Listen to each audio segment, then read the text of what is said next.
welcome to the Sound Doctrine telecast. ஆரோக்கிய உபதேச ஒளிபரப்புக்கு உங்களை அன்புடன் வரவேற்கிறோம். We are studying the subject of Christian ministry. கிறிஸ்தவ ஊழியம் என்கிற தலைப்பை நாம் பார்த்து வந்து கொண்டிருக்கிறோம். Christian ministry is both a privilege and a responsibility. கிறிஸ்தவ ஊழியம் என்பது ஒரு ஸ்லாக்கியம், ஆனால் அதே நேரத்தில் பொறுப்பும் அடங்கி இருக்கிறது. When we simply keep rejoicing over the privilege of God's work without realizing the responsibility that goes with it, we will become casual and careless.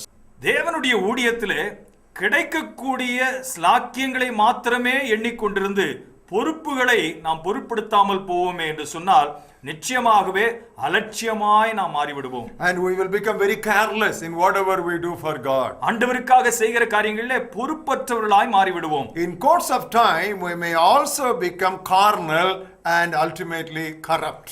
நாளடைவிலே ஜென்ம சுபாவம் உள்ளவர்களாகவும் கரைபட்டவர்களாகவும் மாறிவிடுவோம். Now these lessons that we are bringing in this series are meant to strike a balance between the privilege of serving God and at the same time the responsibility in serving God. தேவனை சேவிக்கிற வேளையிலே நமக்கு கிடைக்கக்கூடிய ஸ்லாக்கியங்களுக்கும் அதனிலே காணப்படுகிற பொறுப்புகளையும் குறித்து ஒரு சமநிலை நமக்கு ஏற்படுத்த வேண்டும் என்றுதான் இந்த போதனைகள் நம்மை நடத்தி கொண்டிருக்கின்றன. And the topic that is before us is how not to minister. நமக்கு முன்பாக இருக்கிற தலைப்பு எப்படி ஊழியம் செய்யக்கூடாது. So far we have done 6 lessons. இதுவரையிலும் 6 பாடங்களை பார்த்திருக்கிறோம். Number 1, முதலாவது, do not substitute anything for personal involvement. தனிப்பட்ட ஈடுபாட்டுக்கு எதையும் பதிலாக்க வேண்டாம். Number 2, do not neglect personal purity. தனிப்பட்ட பரிசுத்தத்தை அலட்சியம் செய்ய வேண்டாம். And number 3, மூன்றாவதாக, do not fail in family responsibilities. குடும்ப பொறுப்புகளிலே தவற வேண்டாம். And number 4, நான்காவதாக, do not be a loner. தனித்தே இயங்க வேண்டும் என்று இருக்க வேண்டாம். And number 5, ஐந்தாவதாக, do not duplicate other ministries. மற்ற ஊழியங்களை காப்பி அடிக்க வேண்டாம். Last week we studied lesson number 6. சென்ற வாரத்திலே நாம் 6வது பாடத்தை பார்த்தோம். Do not seek popularity. பிரபலத்தை நாட வேண்டாம். Today we will move on to lesson number 7. இன்றைக்கு 7வது பாடத்துக்கு நாம் கடந்து செல்கிறோம். How not to minister. எப்படி ஊழியம் செய்யக்கூடாது. Do not adulterate the message. செய்தியை கலப்படமாக்க வேண்டாம். Once again, மீண்டுமாய் சொல்கிறேன், do not adulterate the message. செய்தியை கலப்படமாக்க வேண்டாம். Satan's primary target from the beginning has been to somehow attack God's word. பிசாசனுடைய குறிக்கோளாய் ஆதி முதல் காணப்படுகிறது தேவனுடைய வார்த்தையை தாக்குவதுதான். How did he approach our first parents? நம்முடைய முதல் பெற்றோரை எப்படி அவன் சந்தித்தான்? Turn with us to the 3rd chapter where we meet Adam and Eve facing the devil's temptation. சாத்தானுடைய சோதனை சந்திக்கிற ஆதாம் ஏவாளை பாருங்கள். 3rd chapter of Genesis. ஆதியாகமம் 3வது அத்தியாயம். Look at the first verse. முதல் வசனத்தை பாருங்கள். Now the serpent was more cunning than any beast of the field which the Lord God had made. தேவனாகிய கர்த்தர் உண்டாக்கின சகல காட்டு ஜீவன்களை பார்க்கிலும் சர்ப்பமானது தந்திரமுள்ளதாய் இருந்தது. And he said to the woman, has God indeed said? அது ஸ்திரியை நோக்கி, நீங்கள் தோட்டத்தில் உள்ள சகல விருட்சங்களின் கனிகளை புசிக்க வேண்டாம் என்று தேவன் சொன்னது உண்டோ? You know, he is always attacking the word of God. His primary target is always the word of God. எப்பொழுதுமே தேவனுடைய வசனத்தை தான் அவன் தாக்கிக் கொண்டிருக்கிறான். That is why God is so jealous about his word. He says curses will be added to anyone who alters or adds anything to his word. ஆகவே தான் தேவன் தன்னுடைய வார்த்தை குறித்து அவ்வளவு எரிச்சல் உள்ளவராய் இருக்கிறார். சற்றேனும் அதிலே கூட்டுகிறவனுக்கும் கடிக்கிறவனுக்கும் சாபம் உண்டாகும் என்று சொல்கிறார். Turn with us to the last page of the Bible. That is Revelation 22nd chapter. வெளிப்படுத்தின விசேஷம் 22வது அத்தியாயத்துக்கு என்னோடு கூட வாருங்கள். We'll read verses 18 and 19. Very familiar verses to you. 18 19 வசனங்கள் உங்களுக்கு அறிமுகமான வசனங்கள். Second portion of the 18th words. If anyone adds to these things, God will add to him the plagues that are written in this book. ஒருவன் இவைகளோடு எதையாகிலும் கூட்டினால் இந்த புத்தகத்தில் எழுதி இருக்கிற வாதைகள் தேவன் அவன் மேல் கூட்டுவார். And if anyone takes away from the words of the book of this prophecy, God shall take away his part from the book of life. இந்த தீர்க்கதரிசன புத்தகத்தின் வசனத்திலிருந்து எதையாகிலும் எடுத்து போட்டால் ஜீவ புத்தகத்திலிருந்து பரிசுத்த நகரத்திலும் இருந்து அவனுடைய பெயரை நீக்கி போடுவார். Beloved, we should always remember when we keep the word of God in our hand that God is jealous about his word. தேவனுடைய வசனத்தை நம்முடைய கையிலே ஏந்திக் கொண்டிருக்கும் பொழுது ஒன்றை ஞாபகத்தில் வைத்துக் கொள்ள வேண்டும், தேவன் தன்னுடைய வார்த்தையை பற்றி எரிச்சல் உள்ளவராய் இருக்கிறார். So never ever dilute the message to please people. ஆகவே ஜனங்களை பிரியப்படுத்த வேண்டும் என்று சொல்லி உங்களுடைய செய்தியை ஒருபோதும் நீங்கள் சாரமற்றதாய் மாற்ற வேண்டாம். There was a testimony that we can read about Apostle Paul. அப்போஸ்தலனாகிய பவுலை பற்றி ஒரு சாட்சியாக ஒரு காரியத்தை வாசிக்கிறோம். First Galatians first chapter. கலாத்தியர் முதலாவது அத்தியாயம். I'll read to you verses 10 and 11. 10-11 வசனங்களை உங்களுக்கு வாசிக்கிறேன். Do I now persuade men or God? இப்பொழுது நான் மனுஷரையா தேவனையா யாரை நாடி போதிக்கிறேன்? Do I seek to please man? மனுஷரையா பிரியப்படுத்த பார்க்கிறேன். If I still pleased man, I would not be a servant of Christ. நான் இன்னும் மனுஷரை பிரியப்படுத்துகிறவனாய் இருந்தால் நான் கிறிஸ்துவின் ஊழியக்காரன் அல்லவே. But I make known to you, brothers, that the gospel which was preached by me is not according to man. மேலும் சகோதரரே, என்னால் பிரசங்கிக்கப்பட்ட சுவிசேஷம் மனுஷருடைய யோசனையின்படியானது அல்ல என்று உங்களுக்கு தெரிவிக்கிறேன். You know, he was not giving the imagination of man to please man, but he was proclaiming forth the inspiration and the revelation that came from God. மனிதருடைய யோசனைகளை அவர்களுக்கு முன்பாக இவர் சொல்லிக் கொண்டிருக்கவில்லை, தேவனால் ஏவப்பட்டு தேவனுடைய வார்த்தை அவர்களுக்கு சொல்லிக் கொண்டிருந்தார். We are not preaching for the people, we are preaching to the people. நாம் ஜனங்களுக்காக பிரசங்கிக்கிறதில்லை, ஜனங்களுக்கு பிரசங்கிக்கிறோம். Once again let me say that. மீண்டுமாய் சொல்கிறேன், as a servant of God, as Bible teachers, as Bible preachers, we are not preaching for the people, but we are preaching to the people. தேவனுடைய ஊழியக்காரர்களாக சுவிசேஷகர்களாக வசனத்தை பிரசங்கிக்கிறவர்களாக நாம் ஜனங்களுக்காக பிரசங்கிக்கிறவர்கள் அல்ல, ஜனங்களுக்கு பிரசங்கிக்கிறோம். So we are not supposed to preach what they want. ஆகவே அவர்கள் விரும்புவதை நாம் பிரசங்கிக்க கூடாது, but we should preach to them what they actually need. அவர்களுக்கு தேவையானதை நாம் பிரசங்கிக்க வேண்டும். That's what Paul admonished to Timothy. தீமோத்தேயுவுக்கு அறிவுரை சொல்லும் பொழுது பவுல் இதை தான் சொல்கிறார். 2 Timothy 2 தீமோத்தேயு 4th chapter 4வது அத்தியாயம் verses 3 and 4. 2 The time will come when they will not endure sound doctrine, but according to their own desires, their own wants, their own taste. Because they have itching ears, they'll heap up for themselves teachers, and they will turn their ears away from the truth and turned aside to fables, stories, imaginations.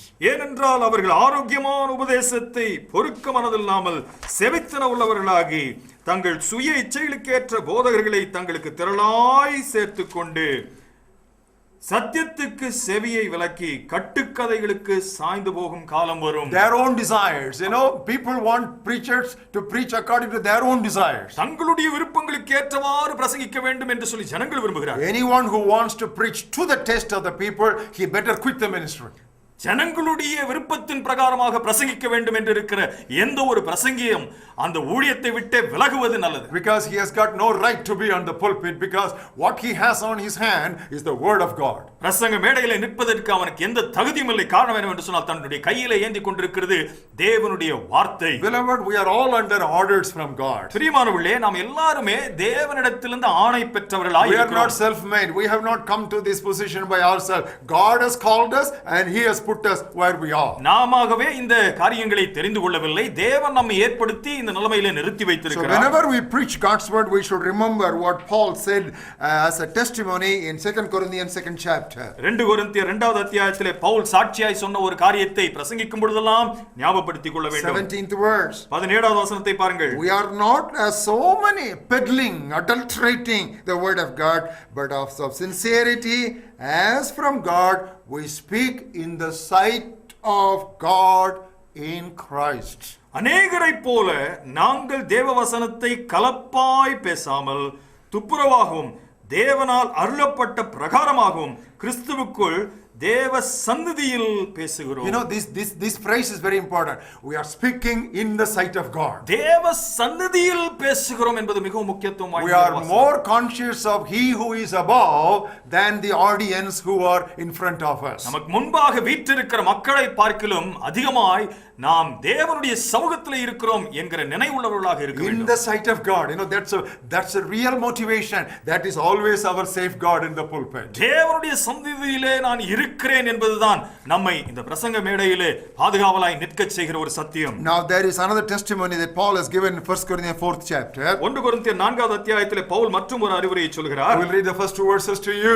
முதல் 2 வசனங்களை உங்களுக்கு வாசிக்கிறேன். Let a man so consider us as servants of Christ and stewards of the mysteries of God. இப்படி இருக்க எந்த மனுஷனும் எங்களை கிறிஸ்துவின் ஊழியக்காரர் என்றும் தேவனுடைய ரகசியங்களின் உக்கிரானக்காரர் என்றும் எண்ணிக்கொள்ள கடவன். We are not the owners of the mysteries of God, but we are simply stewards of the mysteries of God. தேவனுடைய ரகசியங்களினுடைய உரிமையாளர்கள் அல்ல, உக்கிரானக்காரர்கள். And if you are a steward, what you are supposed to be doing? உக்கிரானக்காரனாய் இருக்கிறவன் என்ன செய்ய வேண்டும்? Look at the second verse. 2வது வசனத்தை பாருங்கள். It is required in stewards that one be found faithful. மேலும் உக்கிரானக்காரன் உண்மையுள்ளவன் என்று காணப்படுவது அவனுக்கு அவசியம். What is the meaning of the word faithfulness? உத்தமமாய் இருப்பது என்றால் என்ன? Now you are committed some truths and revelations from God. நீங்கள் தேவனிடத்திலிருந்து சில சத்தியங்களை வெளிப்படுத்துகிறீர்கள். And you have to just present it before people without any alteration whatsoever. எந்த மாற்றமும் இல்லாமல் அந்த சத்தியங்களை அப்படியே ஜனங்களுக்கு நீங்கள் கொடுக்க We வேண்டும். can give you an illustration. ஒரு உதாரணத்தை சொல்கிறேன். We are simply like a postman. ஒரு தபால்காரனை போலதான் நாம் செயல்பட The வேண்டும். postman does not write the letter. அந்த தபால்காரன் நமக்கு கடிதத்தை எழுதி கொடுப்பது Now, கிடையாது. he does not alter the letter or change the letter according to the taste or how that recipient in that family would like it. அந்த குடும்பத்தார் அந்த கடிதம் எப்படி இருக்க வேண்டும் என்று விரும்புகிறார்களோ அவ்வண்ணமாக இந்த தபால்காரன் அந்த கடிதத்தை மாற்றி கொடுப்பதே கிடையாது. The very next day he will be dismissed. அடுத்த நாளே அவனுக்கு வேலை போய்விடும். What should a postman do? ஒரு தபால்காரன் என்ன செய்ய He is வேண்டும்? simply a messenger. அவன் ஒரு செய்தியாளன். He has to simply bring that envelope or the cover and the letter and deliver it faithfully to the recipient, to the addressee. அந்த கடிதத்தை வெறுமனே கையிலே எடுத்து வந்து அந்த குடும்பத்தாருக்கு கொடுத்து விட வேண்டும். That's what exactly we are supposed to be doing. இதை தான் நாமும் செய்ய வேண்டும். God has given us His word. தேவன் தம்முடைய வார்த்தையை நமக்கு He has கொடுத்திருக்கிறார். specifically told us when we go to preach what we should preach to that congregation. ஜனங்களுக்கு பிரசங்கிக்க போகும்போது என்ன செய்ய வேண்டும் என்று தெளிவாய் சொல்லி இருக்கிறார். And we are simply to be faithful because He is watching us. We have to simply deliver it, and that is what is called faithfulness. அவர் நம்மை பார்த்து கொண்டிருக்கிறார். நாம் உண்மை உள்ளவர்களாய் அதை அப்படியே கொடுத்து விட வேண்டும். But what is happening today? இன்னைக்கு நடந்து கொண்டிருக்கிறது என்ன? People are trying to heal people's illness superficially. That's what preachers are guilty of. இன்றைக்கு பிரசங்கிமார்கள் செய்து கொண்டிருக்கிறது என்ன? ஜனங்களுடைய பிரச்சனைகளை, நோய்களை மேற்பூச்சாய் அவர்கள் சுகப்படுத்த விரும்புகிறார்கள். Now turn with us to the book of Jeremiah. There is a lamentation. அங்கே எரேமியா தீர்க்கதரிசன புத்தகத்தை பாருங்கள். And there is a lamentation. அங்கே ஒரு புலம்பல் இருக்கிறது. Now look at the 13th and the 14th verses.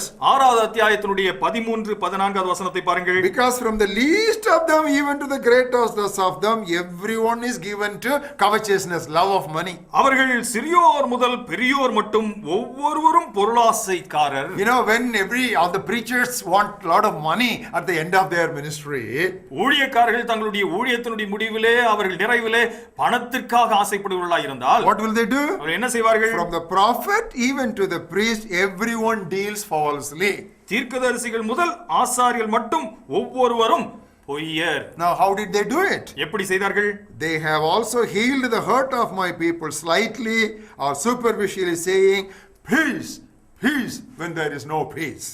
சமாதானம் இல்லாதிருந்தும் சமாதானம் சமாதானம் என்று சொல்லி என் ஜனத்தின் காயங்களை மேற்பூச்சாய் குணமாக்குகிறார்கள். You know, when a preacher is very superficial in his message, he has got his mind on what offering he would get at the end of his sermon. பிரசங்கிமார் அவருடைய பிரசங்கத்திலே மேலோட்டமாய் இருப்பார் என்று சொன்னால் அவருடைய கவனம் எல்லாம் பிரசங்கத்தினுடைய முடிவில் என்ன காணிக்கை கிடைக்கும் என்கிறதிலே தான் காணப்படுகிறது. That was the condition of people from the lowest prophet to the highest of prophets in Jeremiah's time. தீர்க்கதரிசிகளிலே எரேமியாவின் காலத்திலே சிறியோர் முதல் பெரியோர் மட்டுமாய் இதுதான் நிலைமையாய் காணப்பட்டது. But Jeremiah dared to be different. He wanted to be different. ஆனால் எரேமியாவோ வித்தியாசமாய் காணப்பட விரும்பினார். And because he wanted to be different and faithful in proclaiming God's word, he came under the attack of people. வேறுபட்டு உண்மை உள்ளவராய் இருக்க வேண்டும் என்று விரும்பினதினாலே தாக்குதலுக்கு உட்பட்டார். 18th chapter of Jeremiah, I look at the 18th verse. 18வது அத்தியாயம் எரேமியா தீர்க்கதரிசன புத்தகம் 18வது வசனத்தை பாருங்கள். They said, "Come, let's devise plans against Jeremiah." அவர்கள் எரேமியாவுக்கு விரோதமாக ஆலோசனை செய்வோம் வாருங்கள் என்றார்கள். And they said, "The law shall not perish from the priest, nor counsel from the wise, nor the word from the prophet." ஆசாரியர்களிடத்திலிருந்து வேதமும் ஞானிகளிடத்திலிருந்து ஆலோசனையும் தீர்க்கதரிசிகளிடமிருந்து வசனமும் ஒழிந்து போவதில்லை. Come, let us attack Jeremiah with the tongue, and let us not give heed to any of his words. இவன் வார்த்தைகளை நாம் கவனியாமல் இவனை நாவனாலே வெட்டி போடுவோம் வாருங்கள் என்றார்கள். In other words, they were trying to plot against him, to slander him and finish him off. அவனை எப்படியாவது அவதூறு செய்து அழித்து விட வேண்டும் என்று இருந்தார்கள். And then when you come to the 20th chapter and verse 2, something more did they do. 20வது அத்தியாயத்தில் 2வது வசனத்தில் இன்னும் அதிகமாய் செய்தார்கள் என்று பார்க்கிறோம். Pashur struck Jeremiah the prophet and put him in the stocks that were in the high gate of Benjamin, which was by the house of the Lord. எரேமியா தீர்க்கதரிசியை பஸ்கூர் அடித்து அவனை கர்த்தருடைய ஆலயத்தின் பென்யமீன் கோத்திரத்தாரை சேர்ந்த மேல்வாசலில் இருக்கும் காவலறையிலே போட்டான். Beloved, this is what will happen to a true prophet, a genuine prophet who wants to be honest and faithful with the message that God had given him. உண்மையான தேவன் கொடுக்கிற வசனத்தை வைத்து உண்மையாய் செயல்பட வேண்டும் என்று தீர்க்கதரிசிக்கு உண்மையாய் நடக்கிற காரியம் இதுதான். Now when all these things happened, Jeremiah also was a human being of like passions. எரேமியாவும் நம்மை போல ஒரு பாடுள்ள மனுஷன் தானே. So he thought, now why don't I become silent for a while? கொஞ்சம் நேரத்துக்கு நானும் அமைதலாய் மாறி விடுகிறேனே என்று சொல்லி ஒரு யோசனை அவனுக்கு வந்தது. But he testifies about that in the 9th verse. 9வது வசனத்திலே அதை குறித்து சாட்சி சொல்கிறான். Then I said, I will not make mention of him nor speak anymore in his name. நான் அவரை பிரஸ்தாபம் பண்ணாமலும் இனி கர்த்தருடைய நாமத்திலே பேசாமலும் இருப்பேன் என்றான். But his word was in my heart like a burning fire shut up in my bones. ஆனாலும் அவருடைய வார்த்தை என் எலும்புகளில் அடைபட்டு எரிகிற அக்னியைப் போல் என் இருதயத்தில் இருந்தது. I was weary of holding it back. I could not. அதை சகித்து இளைத்து போனேன், எனக்கு பொறுக்க கூடாமல் போய். So beloved, when the prophet was trying to become silent because of all the threats around him, it was like fire in his bones. தன்னுடைய சத்துருக்களினாலே வந்த மிரட்டல் நிமித்தம் அமைதலாய் இருக்க வேண்டும் என்று தான் தயங்கி நின்ற பொழுது இந்த வசனமோ அவருக்குள்ளாக எரிகிற அக்னியை போல காணப்பட்டது. He was not silent any longer. இனி அவர் அமைதியாய் இருக்கவில்லை. So he started to speak out. பேச ஆரம்பித்து விட்டார். And what was the result? அதனுடைய விளைவு என்ன? Look at the 11th verse. 11வது வசனத்தை பாருங்கள். But the Lord is with me as a mighty, awesome one. கர்த்தரோ பயங்கரமான பராக்கிரமசாலியாய் என்னோடு இருக்கிறார். Beloved, when you are faithful in the proclamation of God's word, the Lord will stand by you in your pulpit. பிரியமானவர்களே, நீங்கள் தேவ வசனத்தை அழிப்பதிலே உண்மை உள்ளவர்களாய் இருப்பீர்கள் என்று சொன்னால் தேவன் உங்களோடு கூட நிற்பார். He will be a mighty, awesome person standing by your side. உங்களோடு கூட பராக்கிரமசாலியாய் நிற்பார். And he will strengthen your hands, he will strengthen your mouth, he will strengthen your lips, he will strengthen your very person, and he will confirm the message that you proclaim. உங்களுடைய செய்தி, உங்களுடைய நாவை, உங்களுடைய கரங்களை அவர் பலப்படுத்தி உங்களுடைய செய்தியை அவர் உறுதி செய்வார். Now beloved, turn with us to the book of Jeremiah 26th chapter, and there is a concluding admonition for everyone who is in the preaching of God's word. வசனத்தை பிரசங்கிக்கிற எல்லாருக்கும் கொடுக்கப்படுகிற ஒரு அறிவுரை 26வது அத்தியாயத்திலே பாருங்கள். Look at the second verse. இரண்டாவது வசனத்தை பாருங்கள். Now that is the last line of that second verse. அந்த வசனத்துடைய கடைசி வாக்கியத்தை பாருங்கள். Do not diminish a word. ஒரு வார்த்தையும் குறைத்து போடாதே. Beloved, underline it in your Bible. உங்களுடைய வேத புத்தகத்தில் கோடிட்டு வைத்துக் You கொள்ளுங்கள். write it on a piece of paper and stick it against your study. ஒரு வாசகமாய் அதை எழுதி உங்களுடைய அறையிலே நீங்கள் ஒட்டி வைத்து விடுங்கள். Do not diminish a word. ஒரு வார்த்தையையும் குறைத்து போடாதே. As God gives you the message, just proclaim it forth. Be just a postman. கர்த்தர் உனக்கு கொடுக்கிற வண்ணமாகவே அந்த செய்தியை நீங்கள் ஒரு தபால்காரரை போல அப்படியே கொடுத்து விடுங்கள். And that was how John the Baptist ministered in his time. அப்படியாக தான் யோவான் ஸ்நானகன் தன்னுடைய நாட்களிலே பிரசங்கித்தான் அல்லவா? Whether it was in public or in private, he was very bold about his message. வெளிரங்கமாக இருந்தாலும் சரி, தனிமையிலே பிரசங்கிக்க பொழுதும் அவன் தன்னுடைய செய்தியை குறித்து குறிப்பாய் காணப்பட்டான். Now even his head was out, but that he did not mind. தலை போகிற ஒரு விஷயமாக இருந்தாலும் கூட அவன் தயங்காமல் தைரியமாய் பேசினான். Now that was the testimony of the apostles of the New Testament also. புதிய ஏற்பாட்டு அப்போஸ்தலர்களுடைய சாட்சியம் இதுதானே. If they had only been preaching a sweet Jesus, no threat or no assault would have come upon them. இனிமையான இயேசு என்று அவர்கள் பேசிக் கொண்டிருந்திருந்தால் அவளுக்கு எந்த ஒரு அச்சுறுத்தலும் இருந்திருக்காது. No prison, எந்த சிறைச்சாலையும் அல்ல. no pain would have come to them. அவளுக்கு எந்த வேதனையும் But ஏற்பட்டிருக்காது. they thundered. ஆனால் முழக்கமிட்டார்கள். What did they thunder? என்ன முழக்கமிட்டார்கள்? There is no name under heaven on the face of the earth given among men whereby they must be saved except the name of Jesus Christ. ரட்சிக்கப்படும்படியாக வானத்தின் கீழே பூமியின் மேலே இயேசுவின் நாமம் அல்லாமல் வேறே நாமம் இல்லை என்று முழக்கமிட்டார்களே. Beloved, in India the gospel will become very popular if only we delete resurrection from the gospel message. பிரியமானவர்களே, இந்திய தேசத்திலே உயிர்த்தெழுதலின் சத்தியத்தை மாத்திரம் நாம் நீக்கிவிட்டால் சுவிசேஷம் மிகவும் பிரபலம் அடைந்து விடுமே. But if Christ had not been risen, our preaching will be in vain. It is a waste. ஆனால் ஆண்டவர் உயிர்த்தெழவில்லை என்று சொன்னால் நம்முடைய பிரசங்கமே வீணாகி விடுமே. Beware of preaching simply too many fear not, fear not, fear not sermons. பயப்படாதே பயப்படாதே என்று சொல்லுகிற பிரசங்கங்களை பிரசங்கிக்கிறதை விட்டுவிடுங்கள். Beloved, we keep on saying fear not, fear not, fear not to people. Ultimately, even the fear for God has departed from people. பயப்படாதே பயப்படாதே பயப்படாதே என்று ஜனங்களுக்கு சொல்லி தேவனை குறித்த பயமும் கூட அவர்களை விட்டு போய்விட்டது. And there is no hesitation to commit sin. பாவத்தை செய்யவும் கூட அவர்களுக்கு பயமே இல்லாமல் போய்விட்டது. And everybody talks about prophesying, fear not, prophesying, fear not. தீர்க்கதரிசனமாய் பயப்படாதே பயப்படாதே என்று சொல்கிறார்கள். But what is exactly prophecy is given for? தீர்க்கதரிசனம் எதற்காக மெய்யாகவே கொடுக்கப்படுகிறது? Turn with us to 1 Corinthians 14th chapter. 1 கொரிந்தியர் 14வது அத்தியாயத்துக்கு என்னோடு கூட பாருங்கள். And I will read to you the third verse. மூன்றாவது வசனத்தை உங்களுக்கு வாசிக்கிறேன். He who prophesies speaks, number 1, edification, number 2, exhortation, and comfort to men.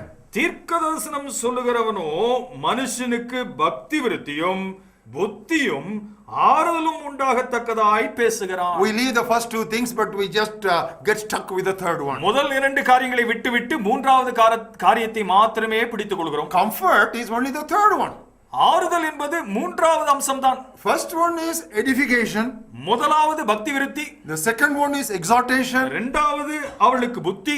And third only is comfort. மூன்றாவது தான் அவளுக்கு ஆறுதல். So there is a lot of imbalance in this fear not message. இந்த பயப்படாதே பயப்படாதே என்று சொல்கிற செய்திகளிலே ஒரு சமநிலையே இல்லை.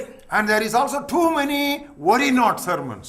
கவலைப்படாதே என்கிற செய்திகளும் ஏராளம் உண்டு. Because preachers keep on saying worry not, what happened? People don't have any burden for souls also. கவலைப்படாதே கவலைப்படாதே என்று சொல்லி ஆத்துமபாரமே இல்லாமல் போய்விடுகிறது. And there is no concern for the perishing souls.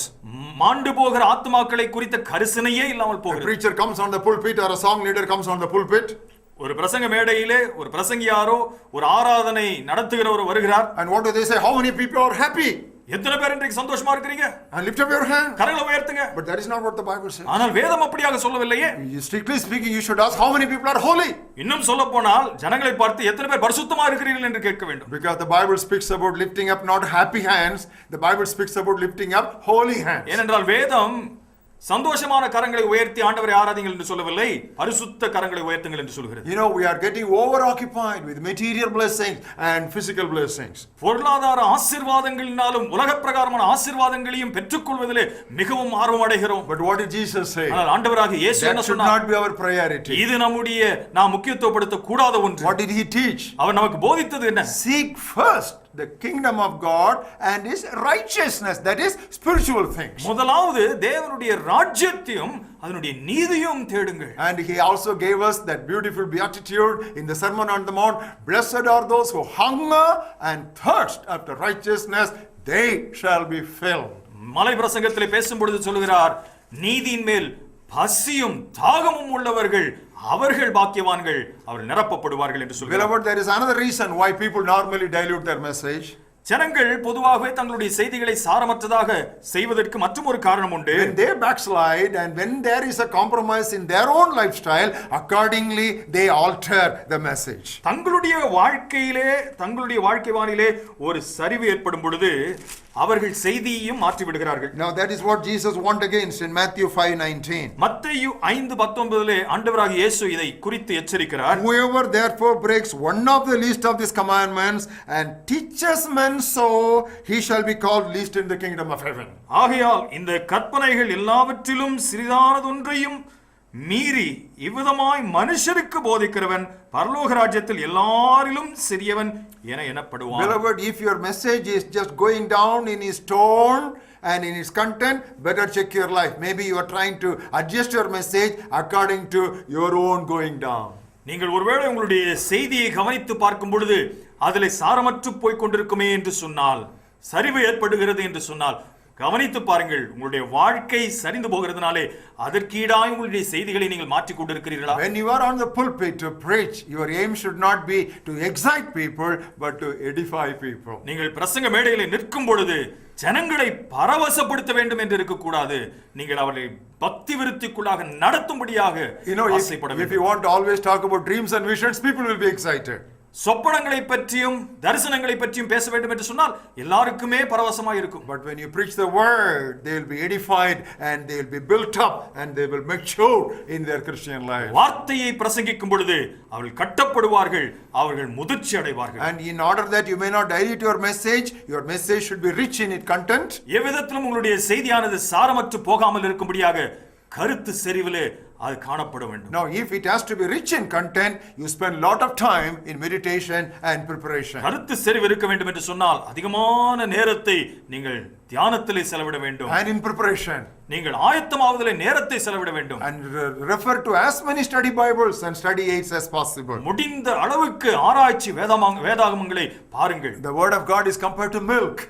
பாலுக்கு தேவனுடைய வசனம் ஒப்பிடப்படுகிறது. But don't add too much of water to the milk. ஆனால் பாலுக்கு அதிகமாக தண்ணீரை கலந்து விடாதீர்கள். Once it will become watery milk and after some time it will become milky water. Be careful. சில காலத்துக்கு பாலிலே தண்ணீர் கலந்தது போல இருக்கும், கொஞ்சம் காலத்துக்கு பிறகு தண்ணீரில் பால் கலந்தது போல மாறிவிடும். Actually we have to take people from the milk stage to the meat stage. பால் உண்கிற பருவத்திலிருந்து பலமான உணவை உட்கொள்ளுகிற பருவத்துக்கு மக்களை நாம் நடத்தி செல்ல வேண்டும். So here comes a call to everyone who has got the preaching ministry. பிரசங்கிக்கிற ஊழியத்திலே ஈடுபட்டிருக்கிற அத்தனை பேருக்கும் இதோ அழைப்பு விடுக்கப்படுகிறது. Do not adulterate or dilute the message. உங்களுடைய செய்தியை நீங்கள் சாரமற்றதாக போகும்படியாக செய்ய வேண்டாம். Be faithful as a steward of the mysteries of God. தேவனுடைய ரகசியங்களை குறித்த அவைகளை சுமந்து செல்கிற உக்கிரானக்காரனாக இருங்கள். And be faithful in your message. உங்களுடைய செய்தியிலே உண்மை உள்ளவர்களாக இருங்கள். And always realize and remember that you are speaking in the sight of God. தேவனுடைய சந்நிதியிலே நீங்கள் நின்று பிரசங்கிக்கிறீர்கள் என்பதை மறந்து போக வேண்டாம். Shall we pray? ஜெபிப்போமா? Gracious heavenly Father, அன்பின் பரலோக தகப்பனே, thank you for the privilege that is ours in that we are called to be your servants. உம்முடைய ஊழியக்காரராய் நாங்கள் அழைக்கப்பட்டிருக்கிற இந்த ஸ்லாக்கியத்துக்காக நன்றி. At the same time help us, O God, to realize that awesome responsibility that goes with it. அதோடு கூட கடந்து வருகிற பொறுப்புகளை நாங்கள் உணர்ந்து கொள்ளும்படியாக செய்வீராக. Especially Lord in the matter of presenting or preaching or proclaiming the message, help us, O God, to be sincere and faithful. பிரசங்கத்தை நாங்கள் அளிக்கிற அந்த நேரத்திலே உண்மை உள்ளவர்களாய் அந்த செய்தியை சுமக்கிற உண்மையை நாங்கள் பெற்றவர்களாக இருக்கும்படி செய்வீராக. Help us, O God, to check our lives. எங்களுடைய வாழ்க்கைகளை நாங்கள் சரிபார்த்துக் கொள்ள நீர் எங்களுக்கு உதவி செய்தீர். So that we may not change the message according to our backsliding. எங்களுடைய சரிவுக்கு உகந்ததாக செய்திகளும் சரிந்து விடாதபடிக்கு நாங்கள் எச்சரிக்கையாய் இருக்க எங்களுக்கு உதவி அருளும். Help us, O God, to walk perfectly before you. உமக்கு முன்பாக உத்தமமாய் நடக்க எங்களுக்கு உதவி செய்யும். Thank you for this rebuke that has come to us today. எங்களுக்கு நேராய் வந்திருக்கிற இந்த கடிந்து கொள்ளுதலுக்காக உமக்கு நன்றி. We give you all glory and honor. உமக்கே துதி கனம் செலுத்துகிறோம். In Jesus' name we pray. இயேசுவின் மூலம் ஜெபிக்கிறோம் நல்ல பிதாவே. Amen.